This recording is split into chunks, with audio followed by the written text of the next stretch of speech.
અને આગળ વાત કરીએ ભાવનગરના પાલિતાણામાં વિપક્ષ હવે મેદાને આવ્યું છે। વિવિધ પ્રશ્નોને લઈને પાલિકાને તાળાબંધીની ચીમકી ઉચ્ચારી છે।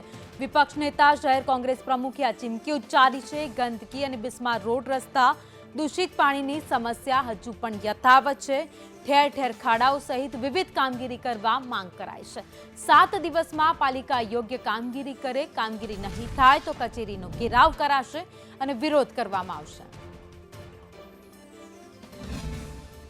7 દિવસમાં અમે અલ્ટિમેટમ આપેલું છે નગરપાલિકાને। 7 દિવસમાં તમામ આ બધા ઉકેલ નહીં આવે તો અમારા દ્વારા ધરણા તથા નગરપાલિકાને તાળાબંધી કરવામાં આવશે।